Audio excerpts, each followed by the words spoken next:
ओम श्री गणेशाय नमः। ओम नमः शिवाय। हर हर महादेव। दोस्तों, भगवान शंकर की यह शिव पुराण कथा एक दिव्य यात्रा है, जहां हम न केवल शिव के रूप का बल्कि उनके करुणा रस, न्याय और मोक्ष की गूढ़ता का भी साक्षात्कार करते हैं। आज है कथा का दूसरा दिन और आज हम सुनेंगे चंचूला की मार्मिक और शिक्षाप्रद कथा, जो हमें यह सिखाती है कि जीवन में कोई भी कर्म व्यर्थ नहीं जाता और अंततः भक्ति ही मोक्ष का मार्ग बनती है। चंचूला एक स्त्री थी जो अपने पूर्व जन्म में एक तपस्विनी थी, लेकिन वर्तमान जन्म में वह वेश्या बन गई। उसने जीवन में अनेक पाप किए, परंतु संयोगवश एक दिन शिव पुराण की कथा में सम्मिलित हो गई। उस एक दिन का श्रवण उसका जीवन पलट देता है। जब भी मृत्यु के बाद उसे यमदूत ले जाने लगे, तभी शिवगण आकर उसे यम से छुड़ा लेते हैं, क्योंकि एक दिन की भी शिव कथा श्रवण का पुण्य उसे भाव बंधन से मुक्त कर देता है। क्योंकि एक दिन का भी शिव कथा श्रवण का पुण्य उसे भव बंधन से मुक्त कर देता है। पाप चाहे जितने भी हो, शिव कथा श्रवण उन्हें भस्म कर सकती है। शिव कृपा अकारण भी प्राप्त हो सकती है, यदि मन एक क्षण के लिए भी जुड़ जाए। भगवान शिव सर्वाधिक करुणामय और भक्त वत्सल है। तो आइए आज की कथा में प्रवेश करें, जहां हम जानेंगे कि पापिनी चंचूला कैसे शिव महापुराण के प्रभाव से पवित्र आत्मा बनकर शिवलोक में स्थान पाती है। यह कथा हमें भी निमंत्रण देती है कि आओ सुनो शिव की गाथा और बदल दो अपने जीवन की दिशा। तो प्रेम से बोले हर हर महादेव, ओम नमः शिवाय। सौनक जी बोले कि हे महाभाग सूर्य जी, आप सर्वज्ञ है। हे महामते, आपके कृपा प्रसाद से मैं बारंबार कृतार्थ हुआ। इस इतिहास को सुनकर मेरा मन अत्यंत आनंद में निमग्न हो रहा है। अतः आप भगवान शिव में प्रेम बढ़ाने वाली शिव संबंधिनी दूसरी कथा को कहिए। अमृत पीने वालों को लोक में कहीं मुक्ति नहीं प्राप्त होती, किंतु भगवान शंकर के कथा अमृत का पान तो प्रत्यक्ष ही मुक्ति देने वाला है। सदा शिव की जिस कथा के सुनने मात्र से मनुष्य शिवलोक प्राप्त कर लेता है, वह कथा धन्य है, धन्य है।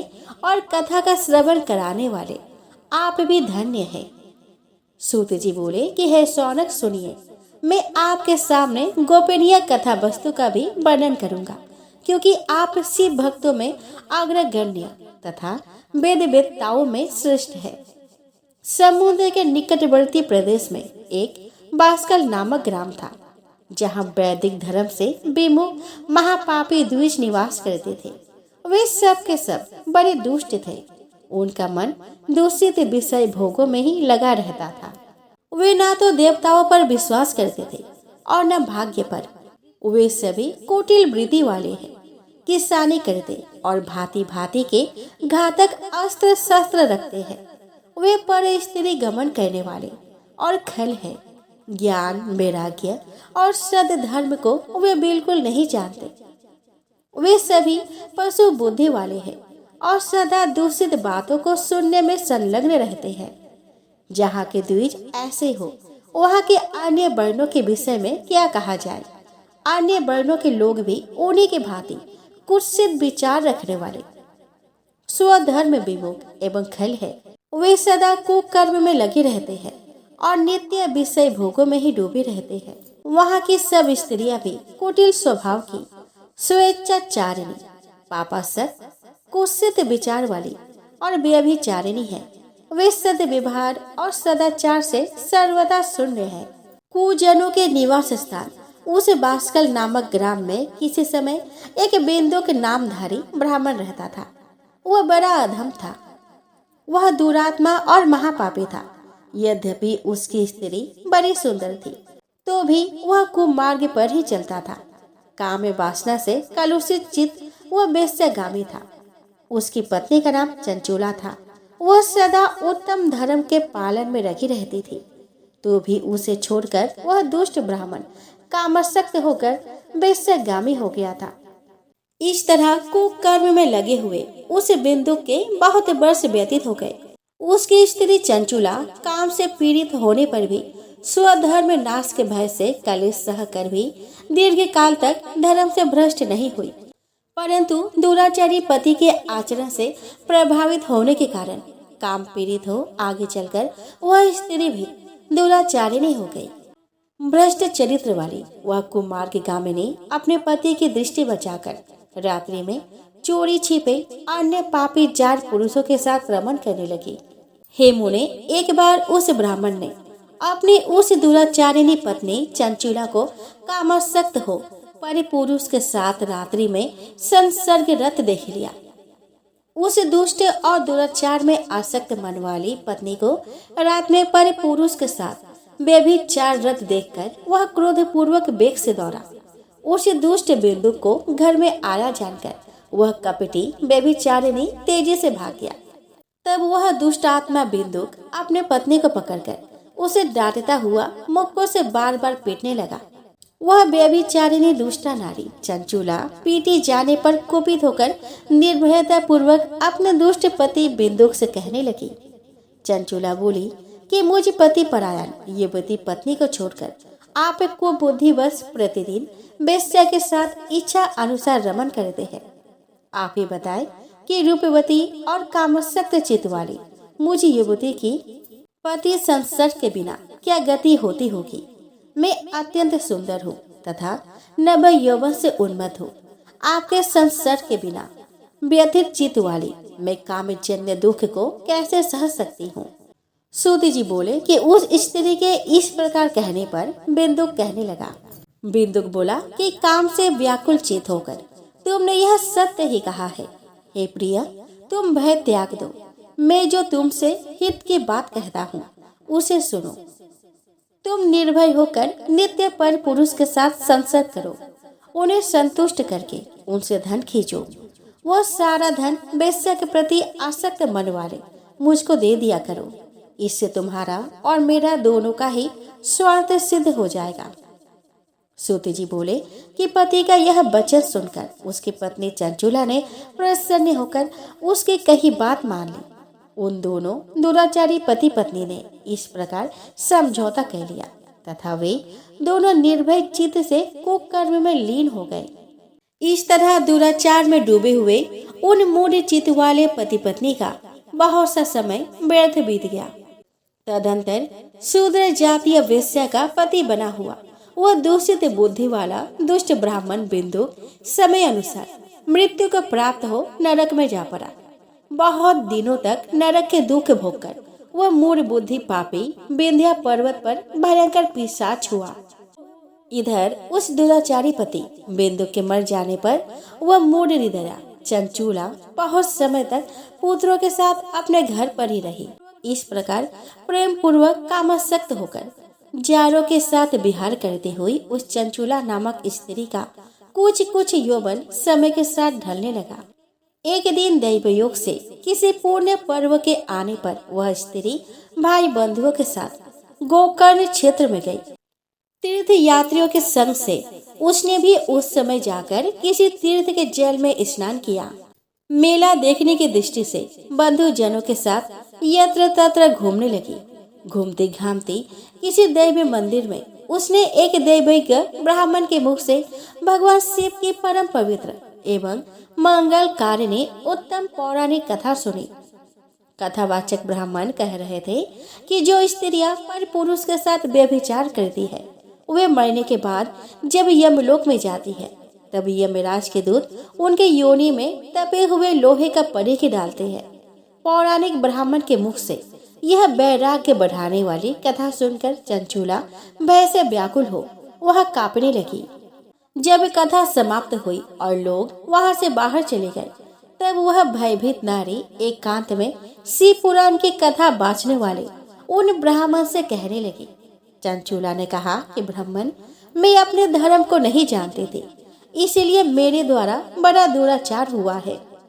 स्वामी, इसे सुनकर मेरे ऊपर अनुपम कृपा करके आप मेरा उद्धार कीजिए। हे प्रभु, मैंने मूढ़ बुद्धि के कारण घोर पाप किया है। मैंने कामांध होकर अपनी संपूर्ण युवा अवस्था व्यभिचार में बिताई है। आज वैराग्य रस से ओतप्रोत आपके इस प्रवचन को सुनकर मुझे बड़ा भय लग रहा है। मैं कांप उठी हूँ और मुझे इस संसार से वैराग्य हो गया है। मुझे मूढ़ चित्त वाली पापिनी को धिक्कार है। मैं सर्वथा निंदा के योग्य हूँ। मैं कुत्सित विषय में फंसी हुई हूँ और अपने धर्म से विमुख हो गई हूँ। थोड़े से सुख के लिए अपने हित का नाश करने वाली तथा भयंकर कष्ट देने वाली घोर पाप मैंने अनजाने में ही कर डाले। हाय, न जाने किस किस घोर कष्टदायक दुर्गति में मुझे पड़ना पड़ेगा और वहाँ कौन बुद्धिमान पुरुष कुमार्ग में मन लगाने वाली मुझे पापिनी का साथ देगा। मृत्यु काल में उन भयंकर यमदूतों को मैं कैसे देखूंगी जब वे बलपूर्वक मेरे गले में फंदे डालकर मुझे बांधेंगे। तभी मैं कैसे धीरज धारण कर सकूंगी। नरक में जब मेरे शरीर के टुकड़े टुकड़े किए जाएंगे, उस समय विशेष दुख देने वाली उस महान यातना को मैं वहां कैसे सहूंगी। दुख और शोक से ग्रस्त होकर मैं दिन में सहज इंद्रिय व्यापार और रात्रि में नींद कैसे प्राप्त कर सकूंगी।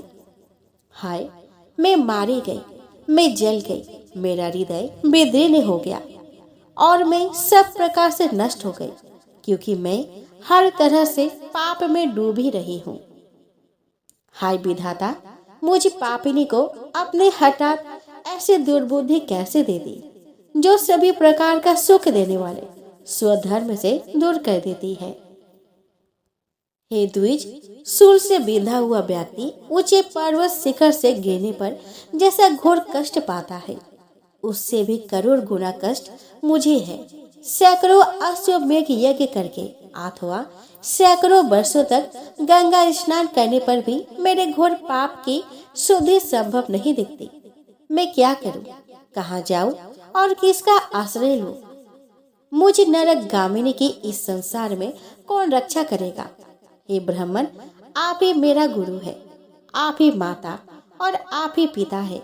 आपकी शरण में आई हुई मुझे दीन अबला का उद्धार कीजिए। सूत जी बोले कि हे सौनक, इस प्रकार खेद और वैराग्य से युक्त हुई चंचूला उस ब्राह्मण के चरणों में गिर पड़ी।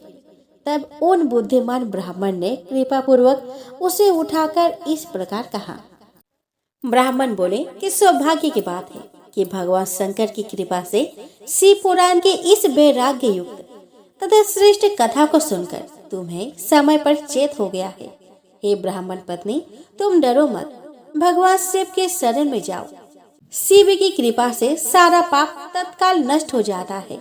मैं तुमसे भगवान शिव की कीर्ति कथा से युक्त उस परम वस्तु का वर्णन करूंगा जिससे तुम्हें सदा सुख देने वाली उत्तम गति प्राप्त होगी। शिव की उत्तम कथा सुनने से ही तुम्हारी बुद्धि इस तथा पश्चाताप से युक्त एवं शुद्ध हो गई है। साथ ही तुम्हारे मन में विषयों के प्रति वैराग्य हो गया है। पश्चाताप ही पाप करने वाले पापियों के लिए सबसे बड़ा प्रायश्चित है।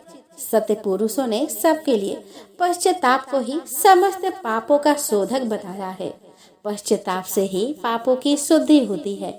जो पश्चाताप करता है वही वास्तव में पापों का प्रायश्चित करता है, क्योंकि सत्य पुरुषों ने समस्त पापों की शुद्धि के लिए जैसे प्रायश्चित का उपदेश किया है, वह सब पश्चाताप से संपन्न हो जाता है।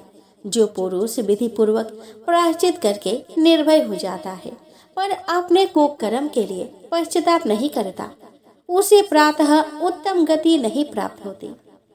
परंतु जिसे अपने कुकृत्य पर हार्दिक पश्चाताप होता है, वो अवश्य उत्तम गति का भागी होता है, इसमें संशय नहीं है।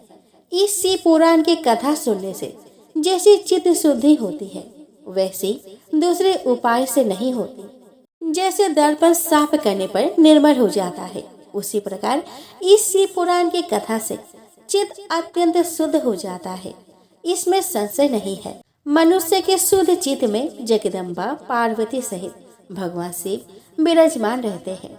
इससे वह विशुद्ध आत्मा पुरुष श्री सांबे सदा शिव के परम पद को प्राप्त होता है। इस प्रकार यह कथा रूपी साधन सभी प्राणियों के लिए उपकारी है और इसी कारण महादेव जी ने इसको आग्रह पूर्वक प्रकट किया है। इस कथा से भगवान उमापति का ध्यान सिद्ध हो जाता है। उस ध्यान से परम ज्ञान और उससे मोक्ष की प्राप्ति निश्चित होती है। भगवान शंकर के ध्यान में मग्न हुए बिना भी यदि कोई इस कथा को मात्र सुनता है, वह दूसरे जन्म में भगवान के ध्यान को सिद्ध कर परम पद को पा लेता है। इस कथा के श्रवण से भगवान शंकर के ध्यान को प्राप्त कर पश्चाताप करने वाले पापी पुरुष सिद्धि को प्राप्त हो गए हैं। इस उत्तम कथा का श्रवण समस्त मनुष्य के लिए कल्याण का बीज है। अतः यथोचित मार्ग से इसकी आराधना अथवा सेवा करनी चाहिए। यह कथा श्रवण भय बंधन रूपी रोग का नाश करने वाला है। भगवान शिव की कथा को सुनकर फिर अपने हृदय में उसका मनन एवं निधि ध्यानासन करने से पूर्णतः चित्त शुद्धि हो जाती है। चित्त शुद्धि होने से महेश्वर भक्ति अपने दोनों पुत्र यानी कि ज्ञान और वैराग्य के साथ निश्चय ही प्रकट होती है। तत्पश्चात महेश्वर के अनुग्रह से दिव्य मुक्ति प्राप्त होती है। इसमें संशय नहीं है। जो शिव भक्ति से वंचित है उसे पशु समझना चाहिए, क्योंकि उसका चित्त माया के बंधन में आसक्त है। वह निश्चय ही संसार बंधन से मुक्त नहीं हो पाता। हे ब्राह्मण पत्नी, इसीलिए तुम विषयों से मन को हटा लो और भक्ति भाव से भगवान शंकर की इस परम पावन कथा को सुनो। परमात्मा शंकर की इस कथा को सुनने से तुम्हारे चित्त का शुद्धि होगी और उससे तुम्हें मोक्ष की प्राप्ति हो जाएगी। निर्मल चित्त से भगवान शिव के चरण बिंदु का चिंतन करने वालों की एक ही जन्म में मुक्ति हो जाती है। यह मैं तुमसे सत्य सत्य कहता हूँ। सूत जी बोले कि सौनक इतना कहकर वे श्रेष्ठ शिव भक्त ब्राह्मण मौन हो गए। उनका हृदय करुणा से आर्द्र हो गया था। वे शुद्ध चित्त महात्मा भगवान शिव के ध्यान में मग्न हो गए। तदंतर बिंदु की पत्नी चंचुला मन ही मन प्रसन्न हो उठी। ब्राह्मण का उक्त उपदेश सुनकर उनके नेत्र में आनंद के आंसू छलक आए थे। वह ब्राह्मण पत्नी चंचुला हर्षित हृदय से उन श्रेष्ठ ब्राह्मण के चरणों में गिर पड़ी और हाथ जोड़कर बोली कि मैं कृतार्थ हो गई हूँ। तत्पश्चात उठकर वैराग्य युक्त तथा उत्तम बुद्धि वाली वह स्त्री जो अपने पापों के कारण आतंकित थी, उन महान शिव भक्त ब्राह्मण से हाथ जोड़कर गदगद वाणी में कहने लगी। चंचुला बोली कि हे ब्राह्मण, हे शिव भक्तों में श्रेष्ठ, हे स्वामी, आप धन्य है, परमार्थदर्शी है और सदा परोपकार में लगे रहते हैं। इसीलिए आप श्रेष्ठ साधु पुरुषों में प्रशंसा के योग्य हैं। हे साधु, मैं नरक के समुद्र में गिर रही हूँ, आप मेरा उद्धार कीजिए। पौराणिक अर्थ तत्व से संपन्न जिस सुंदर शिव पुराण की कथा को सुनकर मेरे मन में संपूर्ण विषयों से वैराग्य उत्पन्न हो गया है, उसी इस शिव पुराण को सुनने के लिए इस समय मेरे मन में बड़ा ही श्रद्धा हो रही है। सूत जी बोले कि ऐसा कहकर हाथ जोड़कर उनका अनुग्रह पाकर चंचुला उस शिव पुराण की कथा को सुनने की इच्छा मन में लिए उन ब्राह्मण देवता की सेवा में तत्पर हो वह रहने लगी। तदंतर शिव भक्त में श्रेष्ठ और शुद्ध बुद्धि वाले उन ब्राह्मण देवता ने उसी स्थान पर उस स्त्री को शिव पुराण की उत्तम कथा सुनाई। इस प्रकार उस गोकर्ण नामक महाक्षेत्र में उन्हीं श्रेष्ठ ब्राह्मण से उसने शिव पुराण की वह परम उत्तम कथा सुनी, जो भक्ति, ज्ञान और वैराग्य को बढ़ाने वाली और मुक्ति देने वाली थी। उस परम उत्तम कथा को सुनकर वह ब्राह्मण पत्नी अत्यंत कृतार्थ हो गई। उन सद्गुरु की कृपा से उसका चित्त शीघ्र ही शुद्ध हो गया। भगवान शिव के अनुग्रह से उसके हृदय में शिव के सगुण रूप का चिंतन होने लगा। इस प्रकार सद्गुरु का आश्रय लेकर उसने भगवान शिव में लगी रहने वाली उत्तम बुद्धि पाकर शिव के सच्चिदानंदमय स्वरूप का बारंबार चिंतन आरंभ किया। वह प्रतिदिन तीर्थ के जल में स्नान करके जटा और बलकर धारण करने लगी और समूची देह में भस्म लगाकर रुद्राक्ष के आभूषण धारण करने लगी। वह भगवान शिव के नाम जप में लगी रहती थी। संयमित वाणी और अल्प आहार करके गुरु के बताए मार्ग से वह शिव जी को प्रसन्न करने लगी। ये शौनक इस प्रकार शंभु का उत्तम ध्यान करते हुए उस चंचुला का बहुत सा समय बीत गया। तत्पश्चात समय के पूर्ण होने पर भक्ति ज्ञान और वैराग्य से युक्त हुई चंचुला ने अपने शरीर को बिना किसी कष्ट के त्याग दिया। इतने में ही त्रिपुर शत्रु भगवान शिव का भेजा हुआ एक दिव्य विमान द्रुत गति से वहां पहुंचा, जो उनके अपने गरुड़ से संयुक्त और भांति भांति के शोभा साधनों से संपन्न था। चंचुला उस विमान पर आरूढ़ हुई और भगवान शिव के श्रेष्ठ पार्षदों ने उसे तत्काल शिवपुरी पहुंचा दिया। उसके सारे मन भूल गए थे। वह दिव्य रूप धारिणी दिव्यांगना हो गई थी। उसके दिव्य अवयव उसकी शोभा बढ़ाते थे। मस्तक पर अर्ध चंद्र का मुकुट धारण किए वह गौरांगी देवी शोभाशाली दिव्य आभूषणों से विभूषित थी। वहां पहुंचकर उसने त्रिनेत्रधारी महादेव जी को देखा। ब्रह्मा विष्णु आदि देवता उन सनातन शिव की सेवा कर रहे थे। गणेश भृंगी नंदीश वीरभद्रेश्वर आदि गण उत्तम भक्ति के साथ उनकी उपासना कर रहे थे। उनके अंग कांति करोड़ों सूर्य के समान प्रकाशित हो रही थी। कंठ में नील चिन्ह शोभा पाता था। उनके 5 मुख थे और प्रत्येक मुख में 3-3 नेत्र थे। मस्तक पर अर्ध चंद्राकार मुकुट शोभा देता था। उन्होंने अपने वाम अंग में गौरी देवी को बैठा रखा था, जो विद्युत पुंज के समान प्रकाशित थी। गौरीपति महादेव जी की कांति कपूर के समान गौर थी। उन्होंने सभी अलंकार धारण कर रखे थे। उनका सारा शरीर श्वेत भस्म से भासित था। शरीर पर श्वेत वस्त्र शोभा पा रहे थे। वे अत्यंत उज्जवल वर्ण के थे। इस प्रकार परम उज्जवल भगवान शंकर का दर्शन करके वह ब्राह्मण पत्नी चंचुला बहुत प्रसन्न हुई। अत्यंत प्रीति युक्त होकर उसने बड़ी उतावली के साथ भगवान को बारंबार प्रणाम किया। फिर हाथ जोड़कर वह बड़े प्रेम आनंद और संतोष से युक्त हो विनीत भाव से खड़ी हो गई। उसके नेत्र में आनंद अश्रुओं की अविरल धारा बहने लगी तथा संपूर्ण शरीर में रोमांच हो गया। उस समय भगवती पार्वती और भगवान शंकर ने उसे बड़ी करुणा के साथ अपने पास बुलाया और सौम्य दृष्टि से उसकी ओर देखा। पार्वती जी ने तो दिव्य रूप धारिणी बिंदुक प्रिया चंचुला को प्रेम पूर्वक अपने सखी बना लिया। वह उस परम आनंद घर ज्योति स्वरूप सनातन धाम में अविचल निवास पाकर दिव्य सौख्य से संपन्न हो अक्षय सुख का अनुभव करने लगी।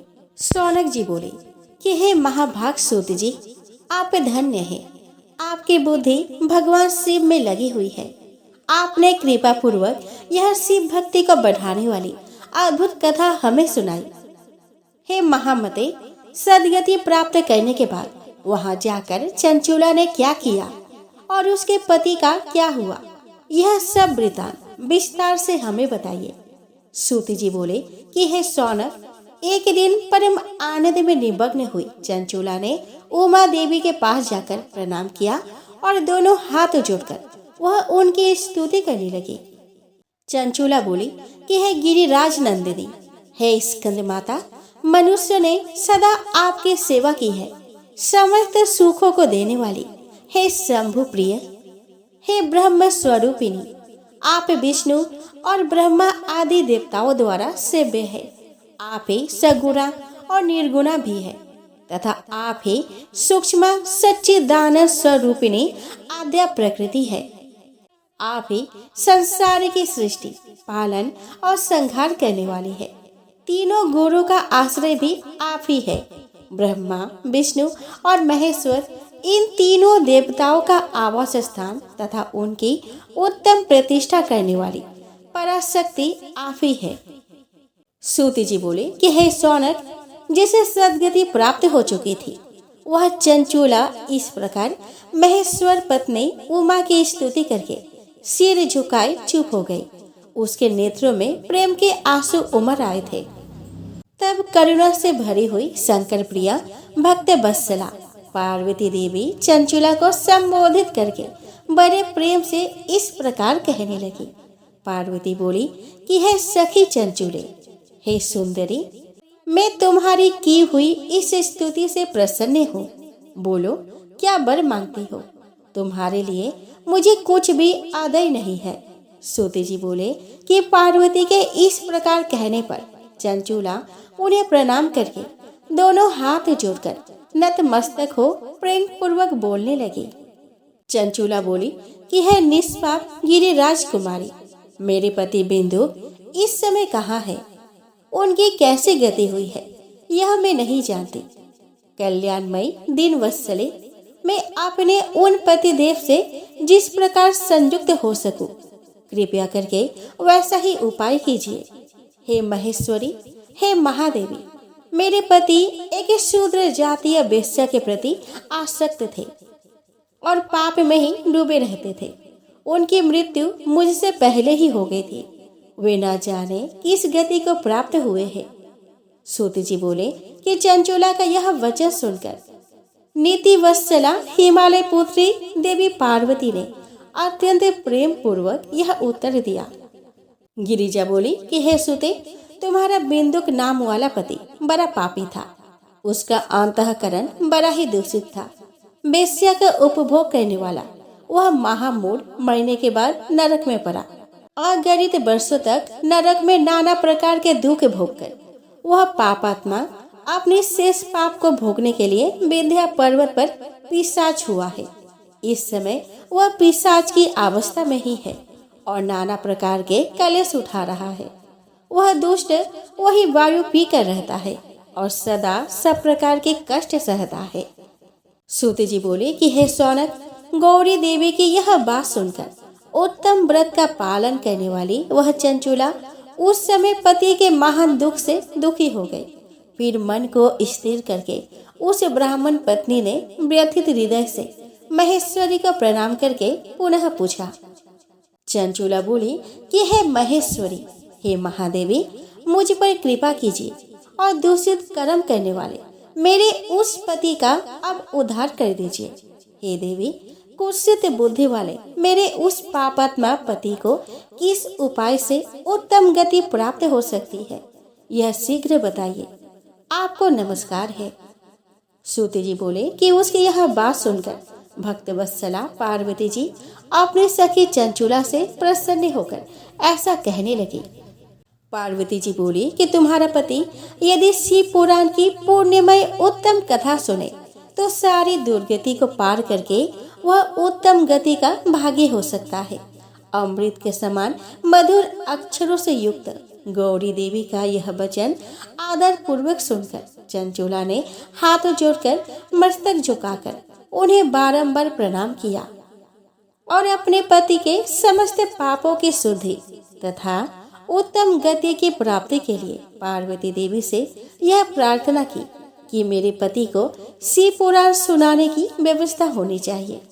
सूत जी बोले कि उस ब्राह्मण पत्नी के बारंबार प्रार्थना करने पर शिव प्रिया गौरी देवी को बड़ी दया आई। उन भक्त वत्सला महेश्वरी गिरिराज कुमारी ने भगवान शिव की उत्तम कृति का गान करने वाले गंधर्वराज तुम्बुरु को बुलाकर उनसे प्रसन्नता पूर्वक इस प्रकार कहा। गिरिजा बोली कि मेरे मन की बातों को जानकर मेरे अभिष्ट कार्य को सिद्ध करने वाले तथा शिव में प्रीति रखने वाले हे तुम्बुरु, मैं तुमसे एक बात कहती हूँ, तुम्हारा कल्याण हो। तुम मेरी इस सखी के साथ शीघ्र ही विंध्या पर्वत पर जाओ। वहाँ एक महाघोर और भयंकर पिशाच रहता है। उसका वृतांत तुम आरंभ से सुनो। मैं तुमसे प्रसन्नता पूर्वक सब कुछ बताती हूँ। पूर्व जन्म में वह पिशाच बिंदुक नाम का ब्राह्मण था। वह मेरी इस सखी चंचूला का पति था, परंतु वह दुष्ट वेश्यागामी हो गया। स्नान संध्या आदि नित्य कर्म छोड़कर वह अपवित्र रहने लगा। क्रोध के कारण उसकी बुद्धि पर मूढ़ता छा गई थी। अब भक्ष्य भक्षण, सज्जनों से द्वेष और दूषित वस्तुओं का दान लेना, यही उसका स्वाभाविक कर्म बन गया था। वह अस्त्र शस्त्र लेकर हिंसा करता, बाएं हाथ से खाता, दीनों को सताता और क्रूरता पूर्वक पराये घरों में आग लगा देता था। वह चंडालों से प्रेम करता और प्रतिदिन वेश्याओं के संपर्क में रहता था। वह बड़ा दुष्ट था। उस पापी ने अपनी पत्नी का परित्याग कर दिया था और वह दुष्टों के संग में निरत रहता था। उसने वेश्या के कुसंग से अपने सारे पुण्य नष्ट कर लिए और धन के लोभ से अपनी पत्नी को निर्भय करके व्यभिचारिणी बना डाला। वह मृत्यु पर्यंत दुराचार में ही फंसा रहा। फिर समय आने पर उसकी मृत्यु हो गई। वह पापियों के भोग स्थान घोर यमपुर में गया और वहां बहुत से नरकों को भोगकर वह दुष्ट आत्मा इस समय विंध्या पर्वत पर पिशाच बना हुआ है। वहीं पर वह दुष्ट पिशाच अपने पापों का फल भोग रहा है। तुम उसके आगे यत्न पूर्वक शिव पुराण के उस दिव्य कथा का प्रवचन करो जो परम पुण्यमयी और समस्त पापों का नाश करने वाली है। उत्तम शिव पुराण की कथा के श्रवण से उसका हृदय शीघ्र ही समस्त पापों से शुद्ध हो जाएगा और वह प्रेत योनि का परित्याग कर देगा। तुम उसके आगे यत्न पूर्वक शिव पुराण के उस दिव्य कथा का प्रवचन करो जो परम पुण्यदायी तथा समस्त पापों का नाश करने वाली है। उत्तम शिव पुराण की कथा के श्रवण से उसका हृदय शीघ्र ही समस्त पापों से शुद्ध हो जाएगा और वह प्रेत योनि का परित्याग कर देगा। दुर्गति से मुक्त होने पर उस बिंदुक नामक पिशाच को मेरी आज्ञा से विमान पर बैठाकर तुम भगवान शिव के समीप ले आओ।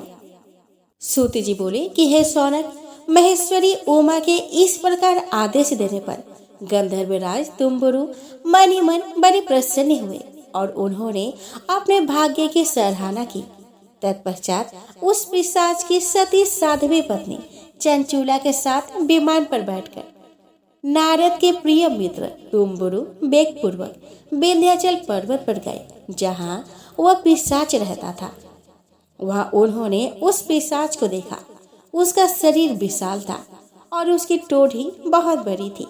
वह कभी हंसता, कभी रोता और कभी उछलता था। उसकी आकृति बड़ी ही विकराल थी। भगवान शिव की उत्तम कीर्ति का गान करने वाले महाबली तुम्बुरु ने उस अत्यंत भयंकर पिशाच को बलपूर्वक पार्श्व द्वारा बांध लिया। तदंतर तुम्बुरु ने शिव पुराण कथा बाँचने का निश्चय करके महा उत्सव युक्त स्थान और मंडप आदि की रचना की।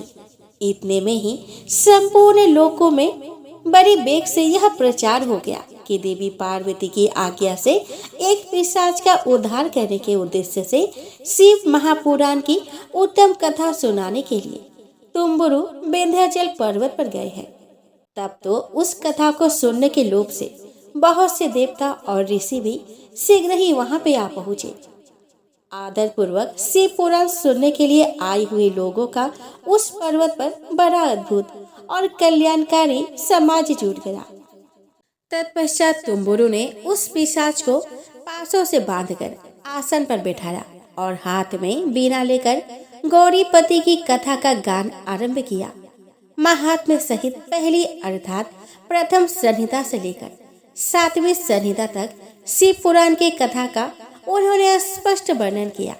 7 संहिता वाले शिव पुराण का आदर पूर्वक श्रवण करके वे सभी श्रोता पूर्णतः कृतार्थ हो गए। उस परम पुण्यमय शिव पुराण को सुनकर उस पिशाच ने अपने सारे पापों को धोकर उस पैशाचिक शरीर को त्याग दिया। शीघ्र ही उसका रूप दिव्य हो गया। अंग कांति गौरव वर्ण की हो गई। शरीर पर श्वेत वस्त्र और सब प्रकार के पुरोषित आभूषण उसके अंगों को उद्भासित करने लगे। वह त्रिनेत्रधारी चंद्रशेखर रूप हो गया। इस प्रकार दिव्य देहधारी होकर श्रीमान बिंदुक अपने भार्या चंचूला के साथ स्वयं भी पार्वतीपति भगवान शिव के दिव्य चरित्र का गुणगान करने लगा। उसकी स्त्री को इस प्रकार दिव्य रूप से सुशोभित देखकर वे सभी देवता और ऋषि बड़े विस्मित हुए। उनका चित्त परम आनंद से परिपूर्ण हो गया।